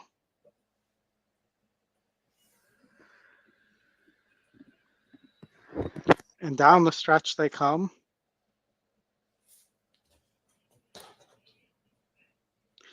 And it has Porta Fortuna winning, Geoglyph, the Japanese horse, in second, and Carl Spackler, the Bill Murray named horse for Chad Brown, in third. Now, my top horse here is Notable Speech, who's the Godolphin, and Charlie Appleby and William Buick are looking for their fourth Breeders' Cup mile in a row here, and Notable Speech seems to be their best candidate. It's the Scotty second pick. It's also second win. The GSR leaves something to be desired, but this horse has done well at 8 furlongs, so I'm not concerned. It beat a group of 84s 2 back at 8 furlongs. I don't know what happened exactly. I think I heard that they think the horse didn't like the soft going in France, that there was too much moisture in the turf for this horse, and they think it will take very well to the Del Mar turf here. This was, again, another tough race, though. I think you could make a case for 6 to 8 horses here. Then beyond Notable Speech, in second, I have Carl Spackler. I hate the post. Chad Brown hates the post. He was very clear about that yesterday when Caitlin Bradar was interviewing him, and she called him Brad Cox, which I mentioned last night also, but I know, Justin, you didn't Really? hear that. Yes. Well, you just called her Caitlin Bradar, and her name's Kate. Caitlin. Okay, well, my apologies. So we have I'm just offsetting as guilty. penalties, Yes. right? But she did call him Brad Cox directly to his face. He did start laughing, so there is that. And I just thought that what I did hear from Chad Brown today was this horse is in the form of its life, and he still thinks this horse could potentially win from this post if it doesn't have to work too hard to get over. And Gaff stays aboard. He didn't pull Pratt in here or Irad. I like Gaff on this horse. They've worked really well together. There's really just that one blemish this year. And that turf mile was very impressive at Keeneland. And so I think at that price at 6-1, Carl Spackler is pretty hard to pass up in second. And then I like Porta Fortuna, the Scotty second choice. It was in my third pick here. The difference for me between Notable Speech and Porta Fortuna is that Porta Fortuna is a female taking on males and has never done it before. And I just think that Notable Speech is slightly better than Porta Fortuna amongst the Euros. It's close, though. It's very close. Both these horses like good to firm turf. This horse did almost win the Breeders' Cup Juvenile Fillies last year, just missed at San Nita. Has a little less speed than Notable Speech, even though they're very similar in pace number. And then I also had a bomber here, and I think there is a possibility if Carl Spackler can't get over and gets stuck, that Goliad just gets away and goes gate to wire here at 8 furlongs, which is very doable from the 5 post. So those were my 4 here. Justin, what about you? What did you like here? Yeah, I haven't only got to spend much time this week to kind of understand what's going on with the trainers and, look at anything really outside of EquinEdge. Like, I always like to do a little bit of that just to, what's the deal with the Euros? But I have continually found myself on Euros, to be honest, by using EquinEdge. So we're going to see what happens. I'm with you on notable speech, man. I'd be curious to understand a little bit more what Charlie and William and what's been going on. And I mean, this horse looks like the real deal. Yeah. I mean, he, 3-year-old colt, Godolphin again. We talked about Cinderella's Dream a little bit ago for Godolphin. Here's another one. And they look like they're set up for a big day, Oldy. I mean, notable speech won 84, has run big in other races. Like, again, 5 for 7, racing 8. William looks stuffier. I wasn't really on Porta Fortuna, so I won't spend too much time. I think that, the 3-horse Oldy was my second pick. I do think this is a difficult race, though. But, this is the Japan horse, and shows up here and runs like a monster on the race sim, but has not been winning, but has shown some nice races of late. I do like the better form, though, of the most recent races. That was an 82 back. So, in an 18-horse field, and then has run in 76s, right? So in a very competitive, in my opinion, 8 furlong mile here at Del Mar, do not leave out the 3-horse. There's no way. There's no way. You have to use this horse. And let me add that, on Derby Day, everybody left off that Scotty's second pick that was 27-1 or whatever it was. And that was the magic horse. This could be the magic horse here because the race sim is showing you something. Maybe it just comes up short because that's what this horse does. And maybe it loses by a nose there. But I think if you're spreading here, you have to have that horse on your ticket. Absolutely. I 100% agree with you. I like the 3-6 exacta here. I really do. I think it's a play. I think notable speech is going to run big, but I like the 3 Geoglyph, or I'm not sure how to pronounce it. The only other 2 horses I'll talk about, and then we have one more race, Oldy, and then I'm going to take my 9-year-old trick-or-treating, Ironman. But so I spent a lot of time looking, and I won't talk about Carl Spackler or I think there was one other one you might have mentioned. Oh, you talked about Goliath on the front end. I actually think that from a closer perspective, Oldy, I think between, and it's funny, I didn't really realize it when I got to the end of my handicapping, was this the 2 Ortiz brothers, both of them. They're both going to be closing. You're going to have Irad and Jose. You're going to have Jose with Cherie DeVoe in More Than Looks, and is going to try to get a massive pace set up. If it happens, this horse would not surprise me. And Irad not going to surprise me on the 2, the Scotty Longshot Chili Flag. I think if you get, for some reason, that these horses can, if you get just an insane clip and determine what happens with Goliath on the front end for Flavian Pratt, is there some pace setup here for either one of these? But I'm looking, for me, 6-3 and then 2-8 is how I looked at it. So, yeah. So I mentioned this to Brad yesterday, and we'll run the Matty his quick thoughts on this as well. But I've been on him for a portion of the year. Every time I'm on him, he loses. Every time I don't use him, he wins. Who? Chili Flag. Oh, well, I really 7% horse, More Than Looks, the 6%, big prices, both going to be 15-1. I mean, but they're going to have the pace, Oldy. But so what's going to happen with the 5 Goliath? I mean, is that horse just going to get loose? Is it going to run off? Is somebody else going? I don't know who else there is to go, other than Well, the Johannes. 11, the 11's going to send.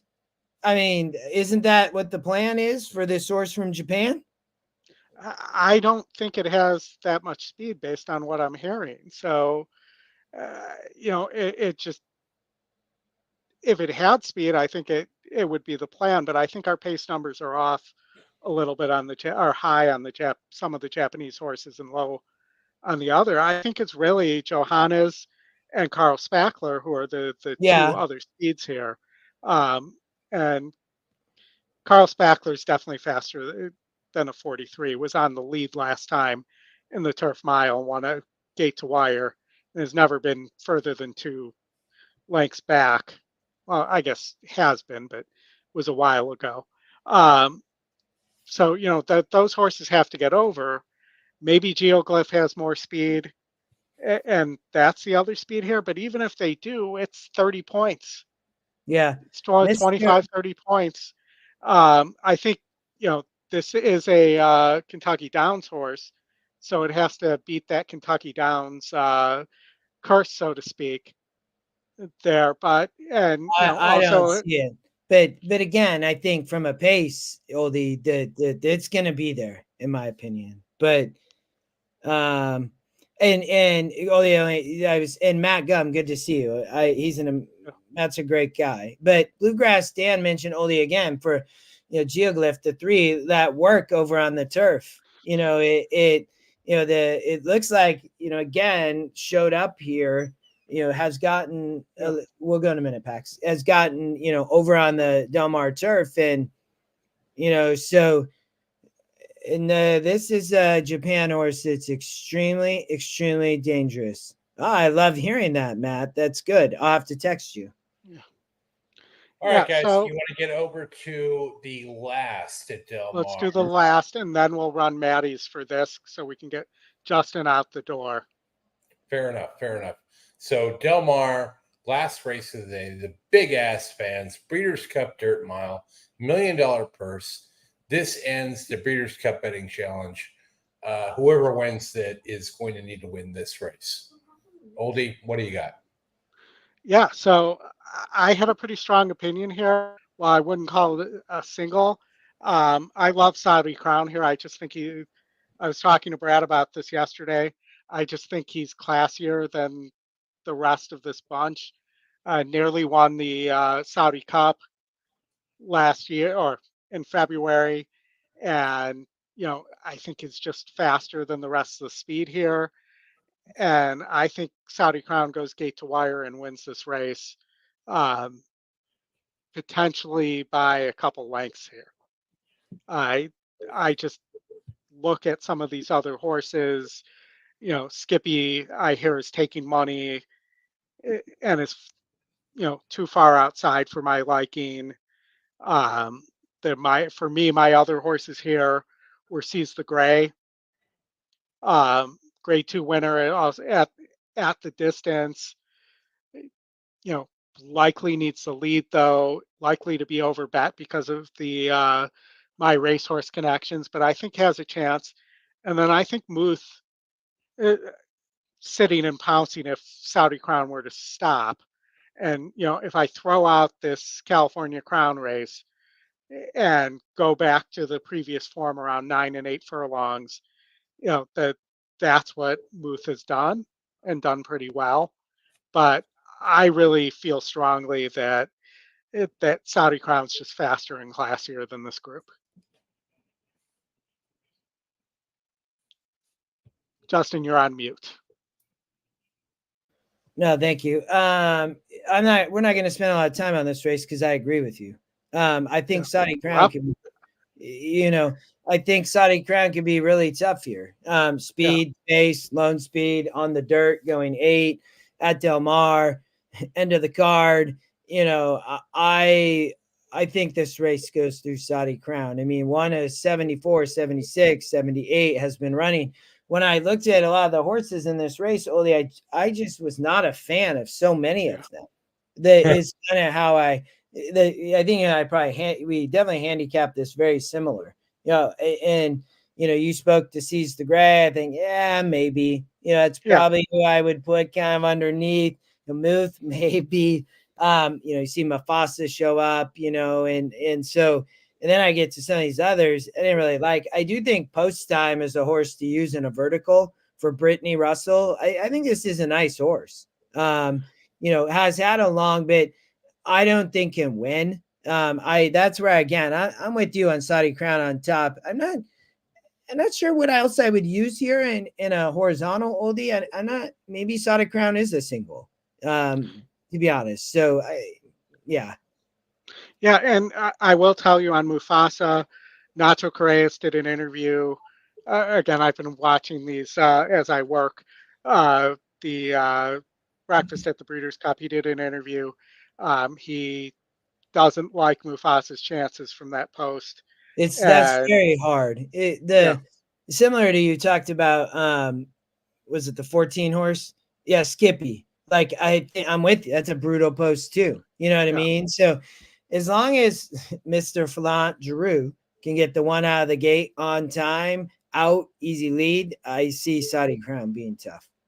Yeah, and as for post time, both post time, domestic product, and 3 technique, I kind of grouped all 3 of those into this being the same bucket in terms of closers who could get a piece.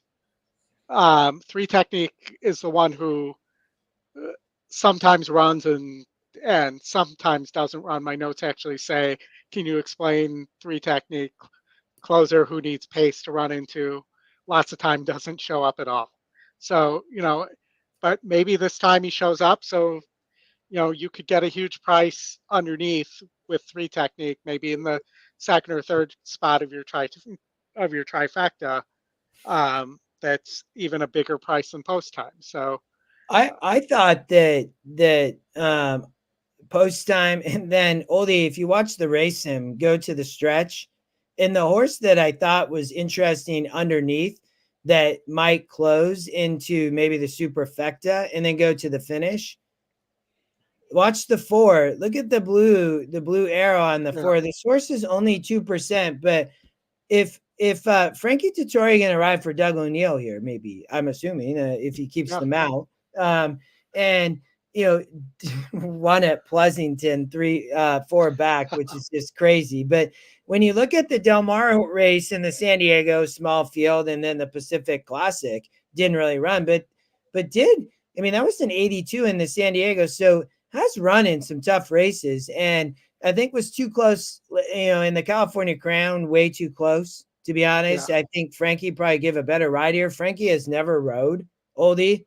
So, I thought for maybe in the try or the super underneath, but, I think as I close it out with you both, probably Saudi Crown, is going to be tough here. And I don't know, maybe sees the gray a little bit as a shot or mute, but again, Katanoa, or I'm not sure how to pronounce it. Maybe in a try or a super, though. It's going to be an absolute bomb.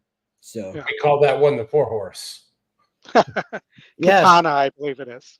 Yeah. Katana. That reminds me of Mortal Kombat. Yes, Katana. exactly what I was going to say. Katana wins. Yeah. Yeah. All right. It's been a pleasure. Hold on, Chris. I appreciate everybody joining chat. It's been awesome. Oldie, Chris, it's been awesome. I will I think you all are you gonna close it down with a video, or where were you headed? We'll close it down with Maddie's thoughts on race on the Breeders' Cup turf, or I'm sorry, Breeders' Cup mile. And then Justin, we have some we recorded some great stuff with Dave Duncan from Racing Downwind that we will be playing Friday and Saturday as well, and some insight on the Japanese horses and the European horses that I don't think you're going to find a lot of other places. So awesome. It's really a pleasure to have him. Justin, we'll see you Saturday, right, on the stream? Yeah. Yep. Yes, sir. Right. Everybody, good luck. Chris, Oldie, it's been awesome. 2 great shows coming, one tomorrow, one Saturday, like you said. Love Del Mar, love Breeders' Cup. I will turn it back to you both, and I will see everybody in the chat and EquinEdge soon. All right, man. Go do some trick-or-treating. We'll see you Saturday. All right, Oldy, you want to play the video? I'm bringing it up now. And again, folks, if you like the show, please hit the like button and also subscribe if you're new to the show here. All right, our final race here with Matt is going to be the Breeders' Cup Mile. Same question. Who do you like here and why? Again, obviously, Cogburn going to take money. That is the right rate. Yeah. So Cogburn will take money. And I think he's going to be everyone's single. I've seen a lot of people say he's a. Oh, is it wrong one? Yeah. So I'm gonna pause for a second here. We cut that at the That's wrong spot. the turf spread. You want to talk about the mile? Oh, yes. Sorry. Yeah, we're on the. Sorry, guys. Last race we're going to talk about here with Matt is the Breeders' Cup Mile. Try that Should again. be right up your alley since it's on the turf. Who do you like and why? Well, I think your market leaders are going to be Notable Speech. I can never pronounce it. Ramatuli. I think that's how you pronounce it. Sure. That's and good. Porta Fortuna. Yeah, Porta Fortuna. I think Fortuna is going to be probably going to take the most money, be the favorite. So I wouldn't write off the Diego horse. He'll need his best day, I certainly think, to keep up with the market leaders. But I certainly wouldn't write him off. Going on form wise, I would say Notable Speech would be the one I would definitely be taking on this one. He does have an advantage of he has ran around a turn at Kempton Park. It's always a good thing. So although it being on speeder, but it's good that he's been round a turn, because that's often what a lot of these European horses struggle with. They're not used to turns. But although this is one thing I was looking at as well, as I was saying to a couple of friends of mine, actually, if you look at Del Mar, it is a lot kinder on the European horses because they are big sweeping turns. So they're not like turn. They've got a lot of time to get round. So I think it kind of helps them a bit more. But I think Notable Speech I think they'll just miss him and go with the Fortuna horse. So plus, if you look at his background as well, his pedigree with he goes back to, I think it's Roman Emperor, I think, and he's definitely a USA dam on the other side, as far as I'm aware. So you look at that, and so I think he's definitely got the breeding for a big gas tank as well. So I think it's right up his street. That's who I'd be taking. Oldy, questions? I know you have. Yeah. So, the mile there, so it's kind of been Applebee's playground recently. So with Notable Speech, you think that he's going to repeat there and or not repeat. I think last year he did not win, but I think he's won 3 of 4 for the mile. So you think that, or was there possibly did you think a horse like Goliad could get the distance on the front end? Yeah, That looks one of like these it ones as could well. be the speed.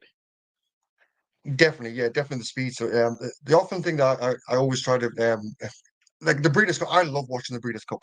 I really do. I love watching it. But God, trying to handicap it when you've got these European invaders, and the problem is with any of these turf races that you get is that when you get Europeans, and especially when you go 8 furlongs and above, it's all up their street.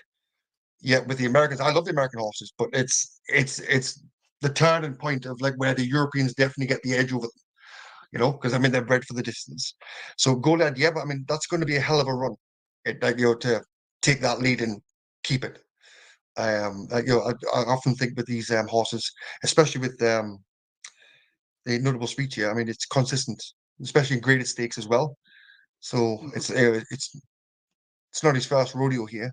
So I certainly think he'll be able to keep up with Goliad, for sure. So I definitely think it's a European race, that one, to be honest. So. All right, the Breeders' Cup Mile is always an exciting race. I believe that's the penultimate race in the card, Oldy, correct? Yes, correct. So we go turf mile and then dirt mile to round it out. Yep. All right, Matt, it was a pleasure having you on. Thank you for joining us all the way from Scotland. We will see you in the chat on Friday. Thank you, Rodney. We do appreciate that. Oldy, we'll wrap this up here. We're at the end of the preview show for Saturday. We've covered all the Breeders' Cup races Friday and Saturday. We will be on tomorrow at 5:15 Eastern time about 30 minutes before the first Breeders' Cup race. We'll have Derek with us. We'll have David Harrison with us. Derek's playing in the Breeders' Cup Betting Challenge, so that should be fun. See what his picks are, and then we will be with you for all the Breeders' Cup races on Saturday. Oldy, final thoughts? Fun time of year. You're on mute. Wow, I'm so full of energy. I forgot that I was on mute there. But basically, it is a great time of year. But there's some potential amazing races and prices in these 2 days, and just play the things that you feel the strongest about. Put your money there if you're going to put your money anywhere, and go down. If you're going to go down guns a sail, if you will, and take the wind into your sails if you're right. So just be smart and do your best betting of the year, and you can really pull away with some money here. So super excited for the Breeders' Cup. Excited to be able to talk the next couple days with you guys about this as well. Chris, happy birthday. Thank I you. hope you have some good bourbon, and I do. and you and the wife enjoy the rest of the night. Mm-hmm. I appreciate that, my man. We will be back with you tomorrow at 5:15 Eastern Time. Appreciate you all watching. Hit the like button, hit the subscribe button on the way out the door, and we will see you tomorrow afternoon. Oldy, Yeah. been a pleasure. Awesome. Looking forward to tomorrow. Lots of booms. Let's go. Let's bring the booms.